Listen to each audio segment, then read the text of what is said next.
we're also live on Facebook. Great. So hi to our audience there. Well, we're here with three expert teachers to talk about reading and listening skills. They'll each present an idea and then we'll have a question and answer session. So, Soraya and Ophelie, it's great to see you here, but we'll see you in 15 minutes after we've See spoken you to there. Sid. See you. So, Sid, hi, how are you? Oh, hello. Hey, Melissa. I'm doing well. How are you doing Great. today?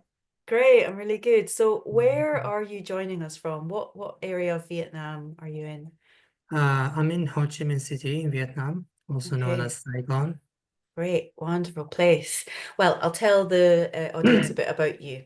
So you're the Young Learners Coordinator for the British Council in Vietnam. So that means you work with other teachers, is that right? Yeah, we work with a team of teachers as well. Oh, okay, great. So you've taught in Algeria and Turkey as well, and well, I can see that you're really interested in different teaching methods that suit individual needs. But today it's listening skills that you're going to talk about, right? Yeah, so today we're going to Great. talk about the difference between practicing and developing learners' listening skills. Oh, so important. Well, Sid, over to you. You can start screen sharing and I'll come back at the end. Have a great time, everyone. See you in a moment.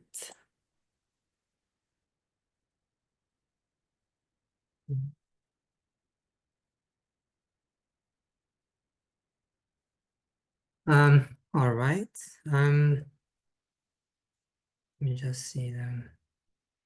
Have this here. Okay, can you please confirm in the chat that you can see my screen? Can you just write yes if you can see my screen? All right, seems like a yes. All right. Okay, so as I said earlier, we're going to be talking about developing learners' listening skills and talk about the difference between developing and practicing listening skills. So, which of these do you think we are not doing today in this session? Write in the chat box or in the comments. Write a number 1 to 4.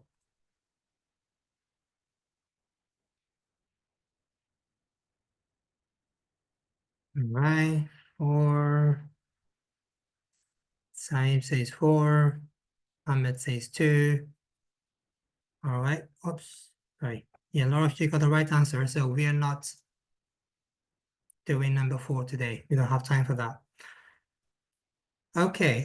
Again, so in the chat box, write yes, no, not sure.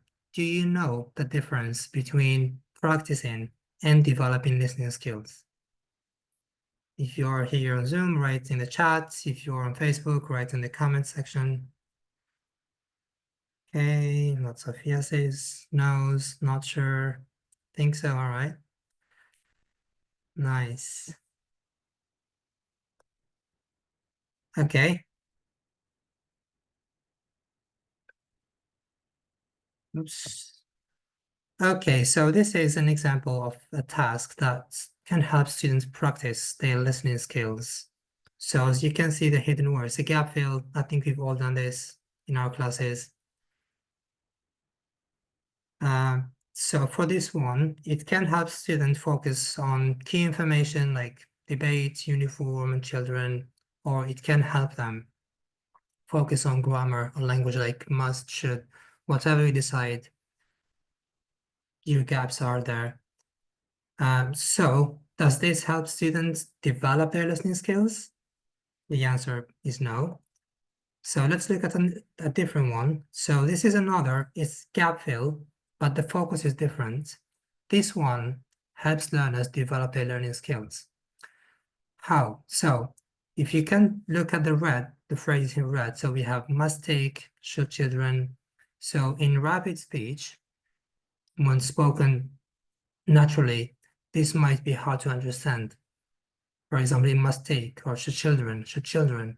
So because of the phonology or the connected speech features, this might make it hard for a student to understand these words, even though they might already know the words, but they cannot understand them when they are spoken because of connected speech. So this is the kind of activities we're going to be looking at today and learn how we can develop our learners' decoding skills.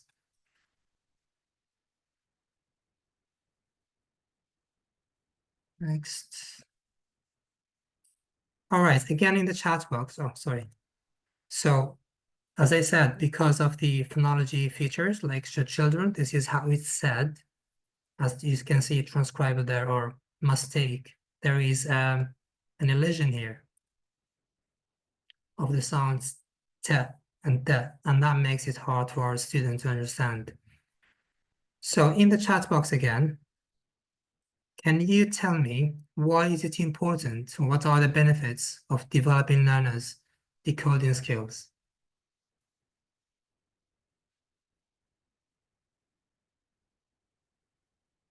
Study essay, listening skills, helping speaking skills, yep, and pronunciation. Bring awareness, yeah, that's a very good point, Monse. Bring awareness.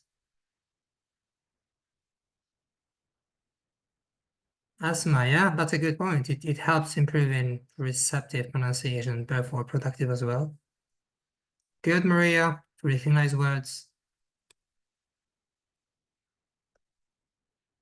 All very good. Lots of good ideas there.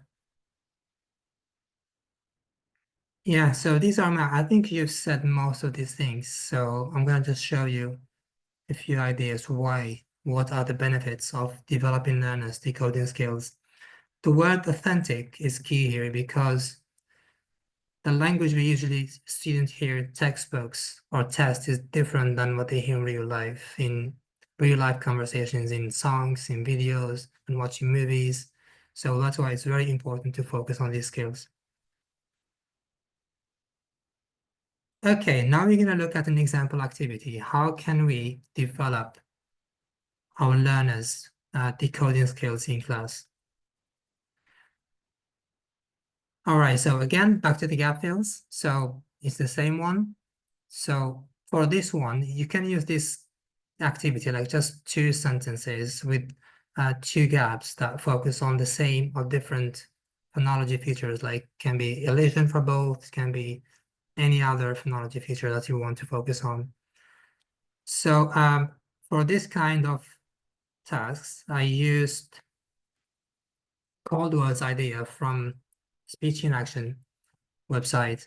So when you first start dictating, you're gonna start at the jangle sample of speaking, or called the spontaneous speech. This is what students would hear, or we all hear in real life, in movies, in songs, YouTube videos.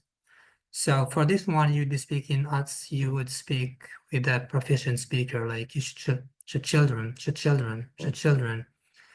Say it a couple of times, 2, 3, 4 times, as many times as your learners need. Then, if your students are finding it hard to understand, you could grade your language and use the connected speech. So this one is represented by the garden. In the garden, there are a few places that look like the jungle, but you still can see like clear path there, and that would reflect your speech. So here, you would slow down a little bit. Instead of should children, you would like should children, and say it a couple of times again, 2, 3 times, 4 times, as many as they need really. So if, and hopefully not, if your learner is still struggling to identify the phrases or the language, the missing language, you could move to the greenhouse model.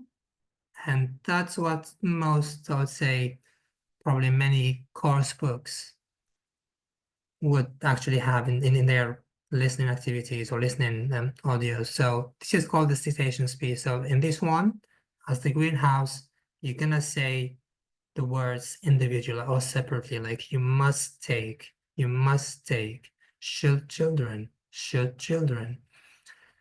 at this point, your learners should be able to understand.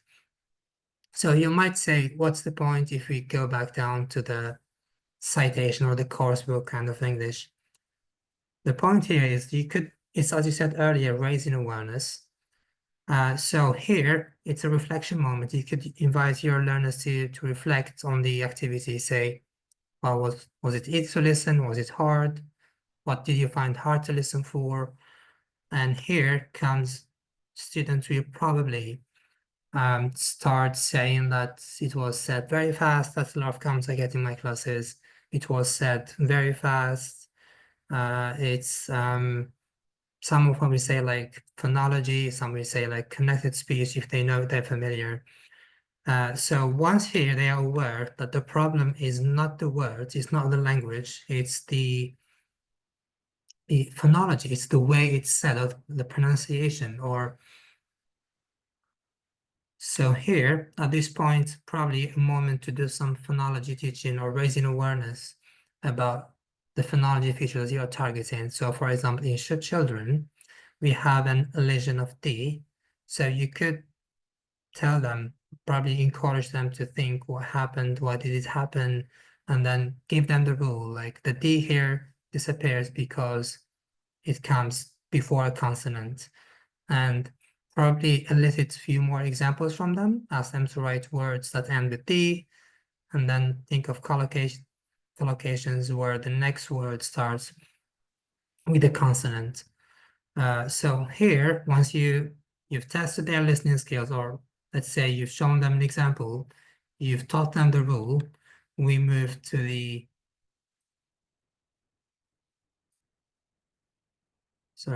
we move to the practice part. So for practicing, there is this very, very useful tool, Youglish, I always use in my classes and encourage my students to use at home for homework. So I'm going to show you how to use, or what is this website really. So Youglish, in Youglish, it's you can write any collocation or like any phrase, and you get lots of videos in which the word, for example, here I wrote British Council, so I have 236 videos where the word British Council is said. So this way, and you can get your student to listen to different ways the British Council could be said. Could be British Council, people would say it differently, and that kind of trains their ears to the different pronunciations or different ways people say the same phrase or sentence. So the way it works, when you write a phrase, it takes you straight, I think 3 or 4 seconds before the word is said in the video. So you could get your student to listen and write exactly what they hear. So just listen like for 5 or 6 seconds. It can be a sentence. They listen and write what they hear. Listen again if they need. You can show them a different video again. They listen and write what they hear, sentence or two, and that kind of gives them practice of the target feature, because it's always going to be there.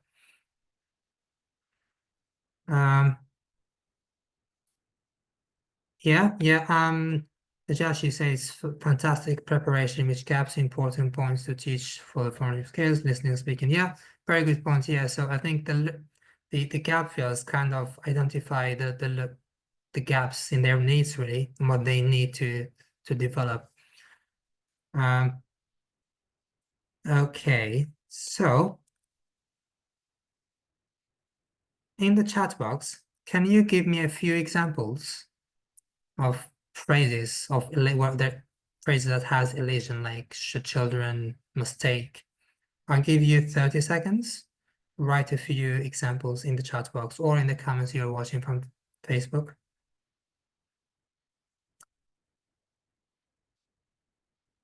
Yeah. Next week. Andrew said next week. That's a very good example. Next week. We don't actually pronounce the T. So that's a very good example. So if we take the example of next week, you could write next week here in the search bar, and you will get hundreds, if not thousands of videos where next week is said. And again, you go back to what I said earlier. Your student listen to 5-6 seconds and write exactly what they hear.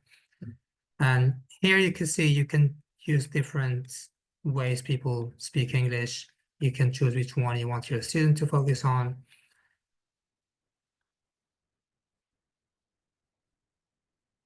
Shantala, it does help with the receptive pronunciation. So it helps you with understanding the way people pronounce things. And by noticing, you get to develop, you improve your pronunciation. You hear, so you hear it, you say it. You could probably get them to repeat after that.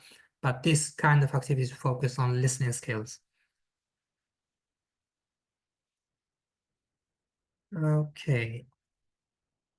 If you don't have technology in the classroom, no problem. So you could do micro dictation. So instead of using English or playing an audio, if you don't have any kind of technology, you could prepare a few phrases and then say them. Earlier, as we said, talked about the different speech models: jungle, garden, greenhouse. So say a few I would say a sentence, no more than a sentence. Say them with different pitches. Say them, try say them as many times as your students need to listen. If they are having problems, you can slow down until you go down to the greenhouse model. So yeah, and in terms of English, if you don't have technology, you could go previously before the lesson and go to English yourself and try to find a few videos where these specific chunks are said and write them down, and then use these again, micro dictation, and your student try to listen and write exactly what they hear. Uh, all right. I think that's it. Cup of tea. Yeah, cup of tea. It's a nice one, cup of tea, Mohammed. In the chat box or in the comments if you're on Facebook, write what are 2 things that you want to remember from this session. Can be a tip, it can be a website, a tool that you can use in your classroom, anything that was memorable to you. Chirolo says Yoglish, yeah, it's a very useful tool. Panagiotis, Jungle Garden Greenhouse Method, yeah, that's a very good one to remember. It's a very useful one. Sibel says speech in action. Yeah, nice website. Yeah, lots of English. Yeah, definitely English. Good one. And Heber says receptive listening. Yeah, that's a very good point. Receptive listening or receptive phonology, which usually targets listening, not the productive aspect of phonology or pronunciation. All right, I think English is the star of the day, everyone. Greenhouse method. Micro dictation. John Peter says yeah, it's a very useful tool, very useful activity you can use in many different ways.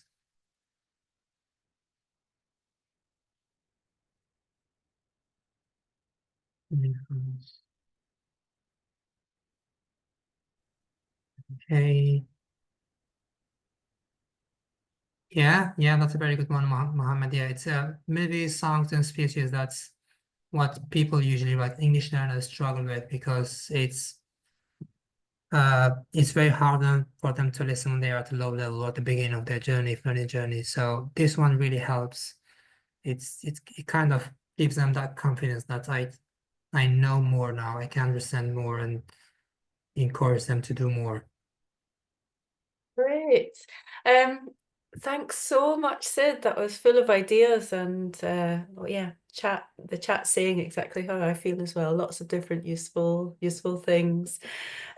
So thank you so much. So Sid, we're going to move on soon to the next presenter, but if anyone has a question for Sid about all of these things, then please write it in the Q&A because he'll be back soon in about half an hour to answer your questions. So Sid, don't go away, but we're going to move on now to Soraya. So Sid, you can stop sharing your screen Yeah, now and yeah, let's say thank you. hello to her. Great. So, Soraya, hi, welcome. Hello, thank you. How are you doing today? I'm fine, thanks, and you? I'm good, thank you. So, you're our second expert teacher. I'll tell the audience a bit about you. You're a primary teacher in Brazil. What area of Brazil do you work in, Soraya? I teach English as a second language for the students that are from 9 to 13 years old. In what part of Brazil? I teach in the south of Brazil, state of Uh-huh. Santa Catarina, city of Great. Joinville. Great. Oh, well, thanks for coming today from a completely different time zone. Yeah. So Soraya Rachel Pereira is kind of interested in integrating digital technologies, and she's done work on comics, and particularly on comics developing listening and reading skills. So that's what she's going to present to you now. So Soraya, when you're ready, you can start screen sharing. Thank you so much. Let me get my presentation here. Just a second. It's not full, right? No, not yet. Oh, let me see. Takes a little time. It's all right. I'm here to help if you need me, if you prefer me to share the slides. Let me see. It doesn't go.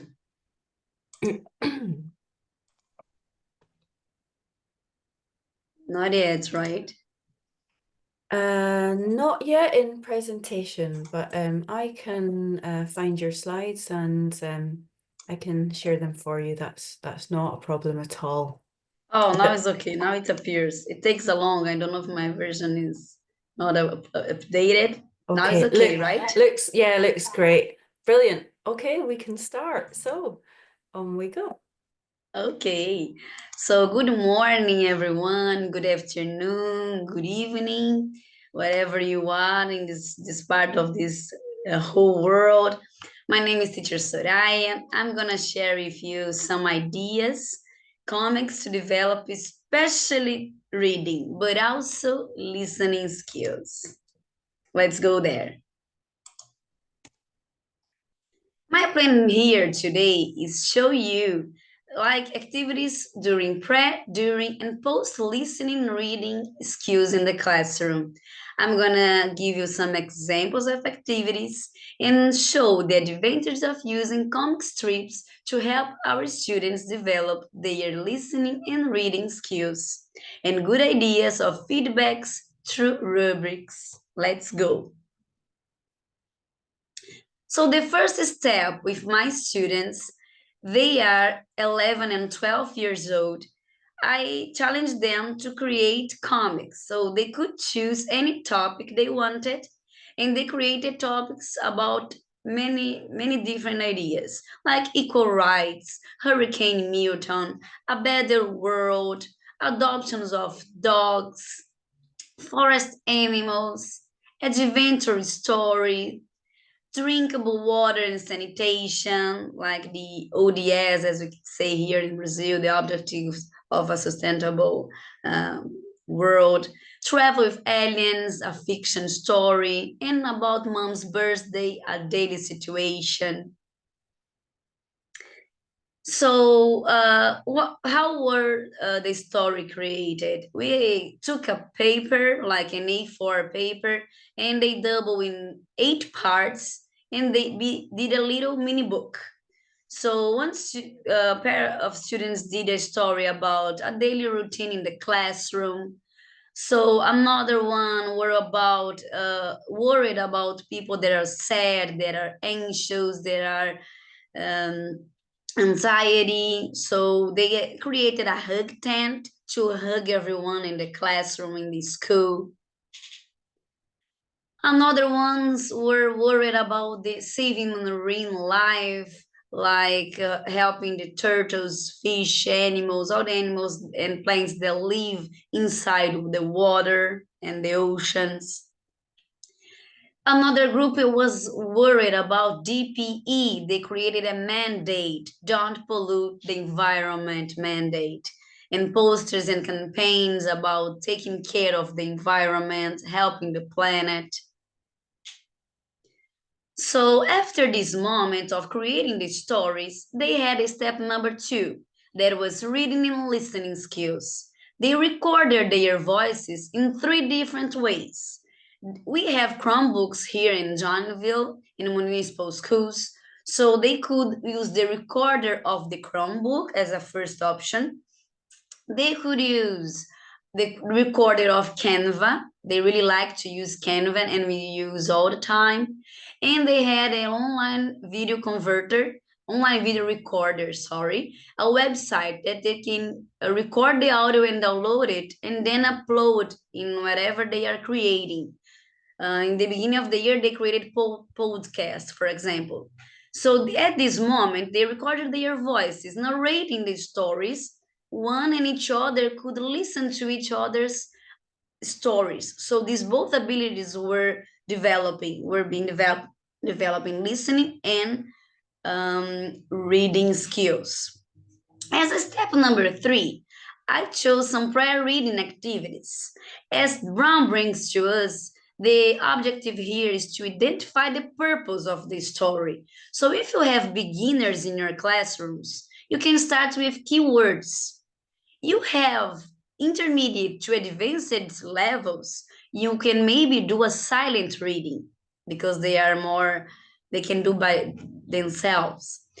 If you in both groups and all the groups, you can do skimming and scanning ideas, strategies. So when you skim a text, a comic story, you predict what's gonna happen. When you scan a story, you come for details, specific details that you are looking for.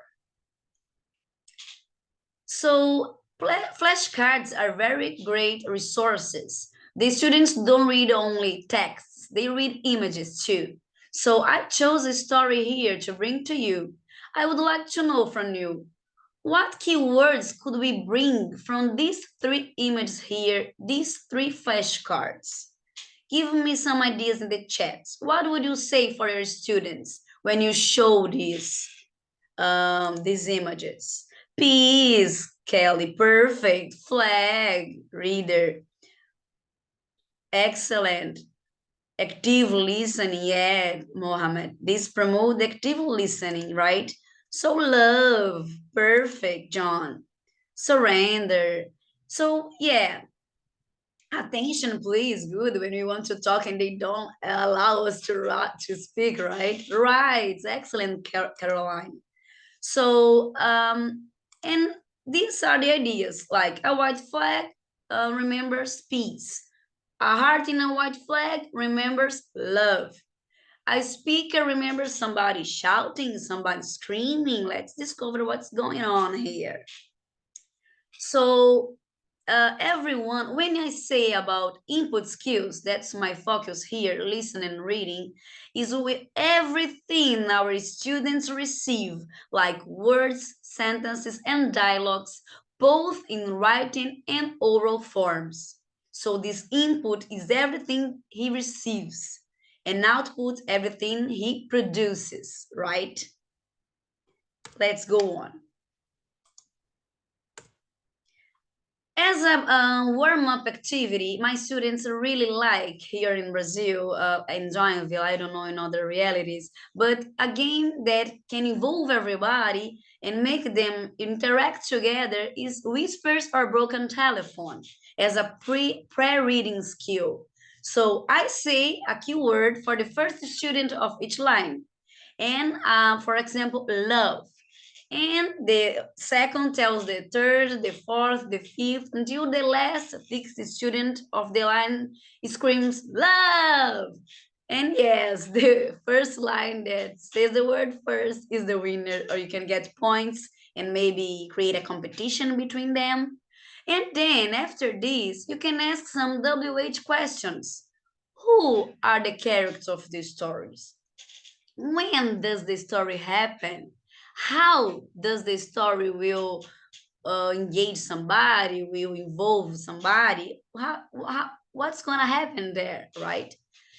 So step number 6, while you're reading, the students can listen again to each other's ideas and comics. I'm going to put for you an audio that I recorded with my students as an example.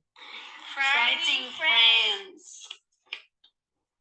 Together we are strong. What a screen that is! We are fighting for equal rights for all. I didn't know people had equal rights. I want to be a part of this fight.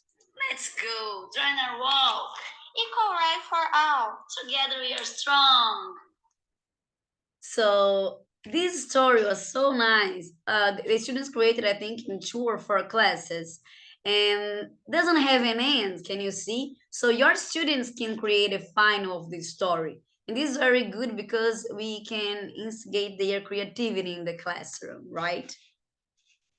And they really enjoyed this part, helping with the Google Translator, listen and listen. I always tell them, bring your earphone, headphone. So listen and repeat, listen and repeat. When you repeat, your memory uh, gets used to that words, and you can feel comfortable to talk it. So tell me in the chat and comments below, please. Have you ever used comics in your classes, teachers, to develop reading and listening skills? And if you did, was it good? Did you enjoy the experience? Rarely, no. Active listening, never. Oh, maybe I'm gonna give you here some ideas that you can do it, right? Rarely, yes. So let's continue for more ideas. Now I'm going to give you some practical suggestions of post-reading activities, okay? This is an example of my student. He created this image and he wrote down there, know or don't know? That's the question. Let's go. Step number 7, post-reading. Why is that important? I can organize the ideas of the comics, and this can happen individually or in groups, or in 2, 3, 5 students, or there are students that want to do by themselves, and that's okay. They work better, but sometimes they do by themselves, sometimes they do in groups. This is important to have these different moments in the class, right? And respect each one. So these guessing strategies through games can help, like fill in the blanks, a bingo, connect, and quiz. And I'm gonna show you now. The fill in the blanks, Sid shows something very close before, like fill in the gaps, and the student just needs to continue the story after he have listened to it. So together we are what? We are weak, we are strong. What a what there is. What a scream, what a silence there is. And many other ideas. The bingo is this activity my students really enjoy. They love, and I think they like want all the classes. You know, I only have one class of 45 or 48 minutes a week, but they really want to play bingo. In this bingo, we can put many different categories of words. Here I have the verb to be, is and are. I have the WH question, what? I have the personal subject, I have the adjective strong, right, equal. I have the noun friends. So here we can play with the whole words. We can play with diagonal, like this. We can play like vertical and horizontal, like 3 by 3, and they can scream bingo. Another option could be a deeper meaning of the words is they connect the meanings of the words. I took 5 words from the story, Equal Rights, and what could be a powerful thing? Maybe strong. What could be a loud high sound? I scream. What could be a move along, putting one foot in front of another? Walk. And legal right to be treated equally, whatever. 8 sex and race, equal right. And physical force, to defeat somebody, fight. So these just connect the meanings and no more words for their vocabulary. Another one they really like are quiz. You just take a word or some expressions from the story and you ask what option best completes the dialogue. You can divide our student into groups, maybe in lines, maybe in groups they choose the friends. All the time I ask them to choose the friends, and to include everybody, nobody be alone in these group activities as competitions. So what best option completes the dialogue? Let's get away, join a walk. Let's cry, let's join a walk. Or let's go, let's join a walk. What do you think, friends? What would fit better? Congratulations, Alva. Let's go. Yeah, Jeroen, John, Maria, join our walk. So tell me in the chat, please, teachers, which of these activities would you use to develop reading skills? Fill in the blanks, bingo, connect meanings, or quiz? Number C, great, bingo. Connect is winning here. Option number, letter C, the third option.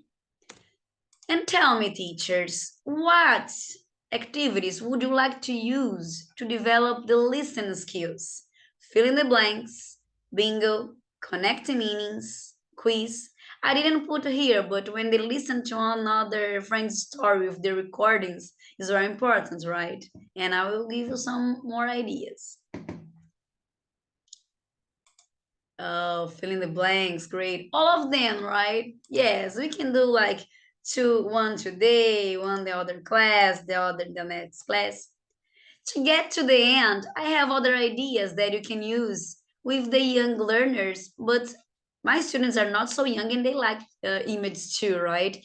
One option would be Pictionary. These were created by students that are 11 and 12 years old. So Pictionary, you can just do the like flashcards, right, with less vocabulary and identifying the images from the stories. I Slap Game, they really love. The one created that, oh, Hurricane Milton was arrested, next. And then you can put all the flashcards with the image up, and then they can just hit the card and win the slap game in groups. Another one could be a chair dance. Maybe you can put the students with the chairs like in a big circle rounding around the chairs, and you put the audio of the story, okay? And the student, when you stop the recording, the student has to finish and continue the story. So I stopped the story there, and then she was out of the chairs and she has to continue. What was the final of the story? Who took my pen? And then the other could continue, you. And the other can say, I don't use a pen. Maybe in different moments, of course. But first you present the story, okay? So the students will have vocabulary. How can I give the feedback for my students? As some teachers said before, rubrics are very good resources, right? So you can evaluate them. Why these are important? Is a way for me to know what I want from my student, and as a way for the student to know what is expected from him or her on the English classes, right? So did the student create characters? Did the story have a timeline in order of sequence? Elements like balloons, images, and strips? Could they develop the abilities of reading and writing and listening? And did they participate in the games and record their voices? Just to finish, my conclusion is that comics, yes, can develop listening and reading skills. They can promote instant feedback on students' performance, so the teacher walks around to help the students with their doubts and creating and grammar. Games brings peer interactions and socialization, and you can promote challenges in big groups to promote empathy, and the students can help each other and have fun learning English. And these are my reference, Bardeen, Brown, Cambridge, and Oxford dictionaries. Thank you for listening. If you want to talk more about comics, you can just send me a mail, u41812.johnnyville.edu.sc.gov.br. Thank you so much. Thanks Have a very great much. day. Thanks very much, Soraya. That was fantastic. Lots of cool ideas. If anyone has a question for Soraya, ask them in the chat now. She'll come back later. So, Soraya, you can stop sharing your screen now, and we're going to move on Okay. quite quickly to the last presenter of today, which is Ofili in Armenia. Hi, Ofili. How are you? Hi. Hello, Melissa, and hi, everyone. I'm fine. Hi. I hope Great. everyone is doing great. Yeah, we are. How's things in Armenia today? What's the weather like? Oh, to be quite honest, I haven't noticed. Oh, no, it's like really nice autumn here. Okay, that I just sounds remembered I've good. seen it. Well, thanks for coming today, and we've got another really interesting topic about reading, but for a bit older than the people that Soraya teaches. So, I'll tell the viewers a little tiny bit about you, Ophelie. So, I've said that you work in Armenia, and you are going to talk about reading skills and you're interested in teaching teenagers and adults. And Ophelie works in a large language school and also manages other teachers. So she's got lots and lots of ideas for skills development. So yeah, let's start, Ophelie. I'm looking forward to this. Thank you. Okay, so let's get started. So the topic is that I'm going to present is unblocking reading through AI. So before we start with it, let's do a very quick survey. I will ask you to type your answers to this question. What are some challenges your students face when reading in English? So let's see. Pronunciation, lack of second, vocabulary. Yeah, I can see a lot of people typing vocabulary. Pronunciation, okay. Vocabulary. Wanting to understand everything. All right, thank you. So here I have some of the challenges that my students face, and actually they're quite similar to what everyone wrote in the chats. So the biggest issue most probably is new vocabulary that blocks the students' understanding of the text. Something else that blocks the students' understanding is the lack of background knowledge, especially when they read something academic where there are a lot of new terms and they need to have some further knowledge in order to understand the text better.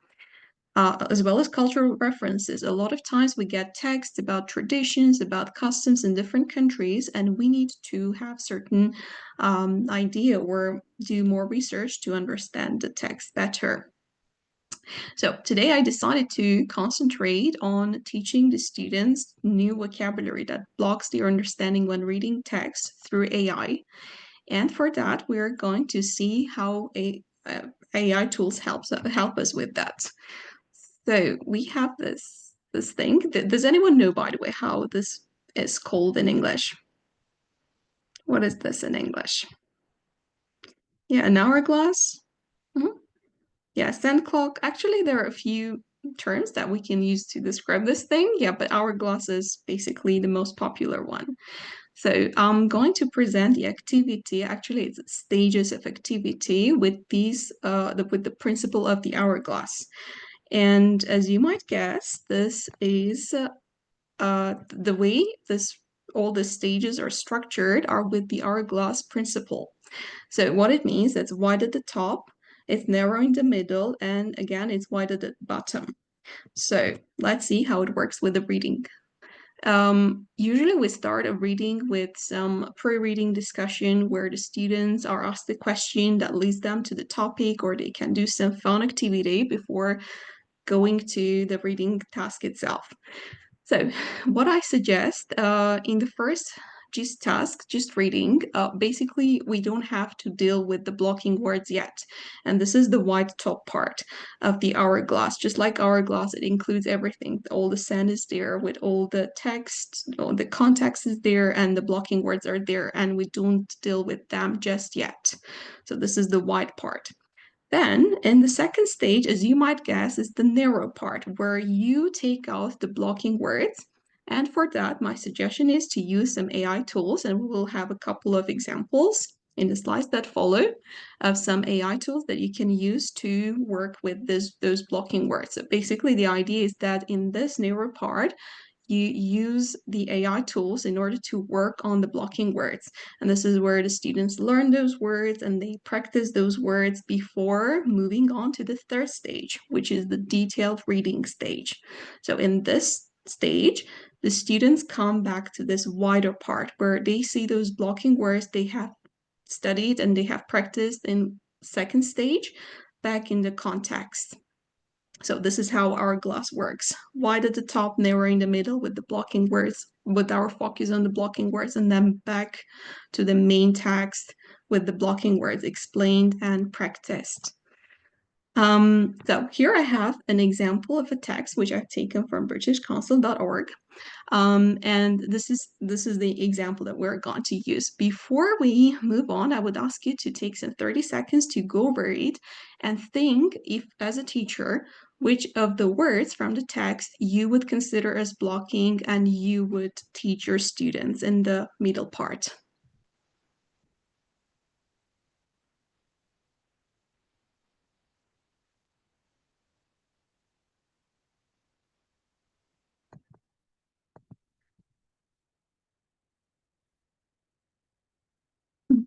Some ideas like grandchildren, increase. Ironically, okay. Generation, unlike, okay. A lot of people say generations.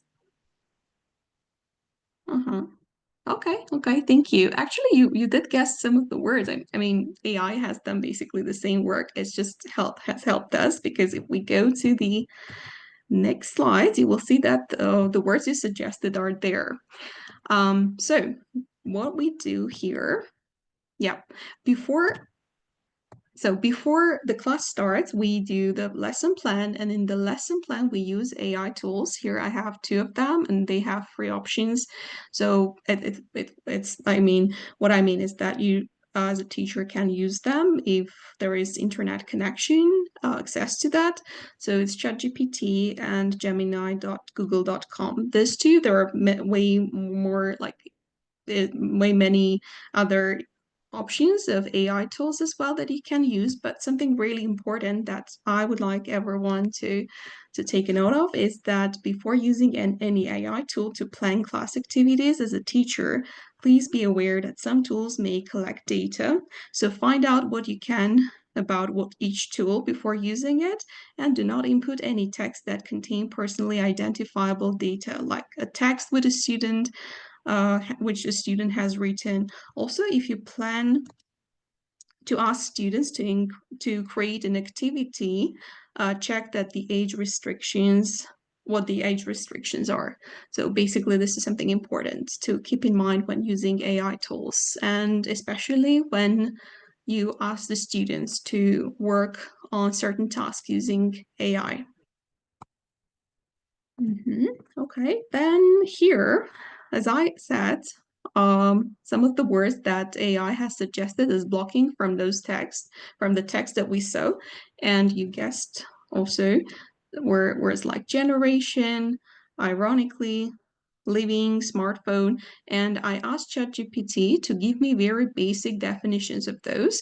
Also, it's really important to give the instruction, like give me basic or give me very simple definition of these words, because you don't want to further confuse the students. So it's important to ask ChatGPT to kind of do the work instead of you and plan very easy definitions so the students can understand the words better. What I did, I gave these definitions to my students and they studied those. This is the first thing that we do when before practicing, basically explaining the words.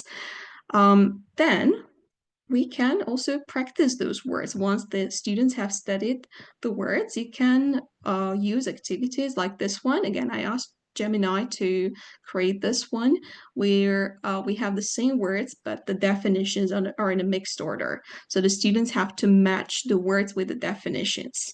So this is one way to practice those words. And there is another way of dealing with this. Also, asking ChatGPT or Gemini or any other AI tool to create games and practice activities which will be fun for the students. Here, for example, I have the same words, those exact words that you saw with definitions, in form of a word scramble, and this is something fun. The students enjoyed this when they get the words that they just learned. It's a bit, can be a bit challenging, but most of the time they are able to solve this. So they have to change the places of the letters to get the words correct. So this is something fun students can do. Okay. So once we practiced, we first explain the words and then we practice those words with the student. That was in the middle part. We come to reading stage 3, which is again the broader one, where the students see those words which were first blocking for them, but now they know those words and they have practiced those words in a bigger context. So they kind of this resembles that same feature of hourglass where the sand flows through that middle part and then it's again back to its wider environment. So all right, so that was the idea of the hourglass principle, and I would like you to share what activities you think you would plan with AI in the middle stage, in the practice stage, when you're working with the blocking vocabulary. My examples were scramble, matching the definitions. So what would you decide to plan with the help of AI? Yeah, we have here fill in the gaps, gap fill. Yeah, exactly. This is definitely really great. Quiz. Okay. Table matching, word scramble and gap fills.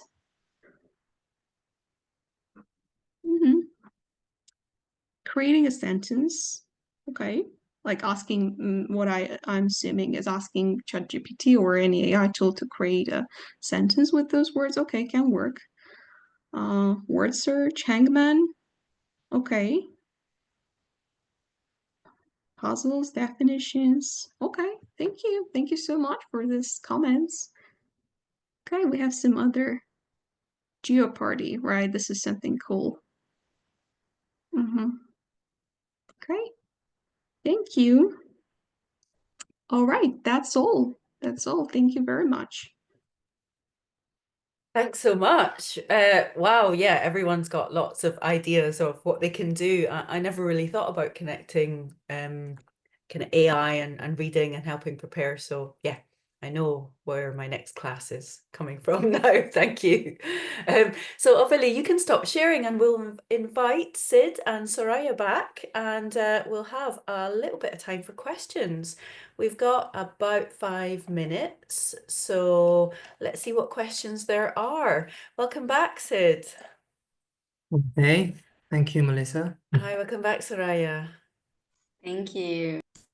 So, Sid, there's a question that came in from you from a teacher called Ed.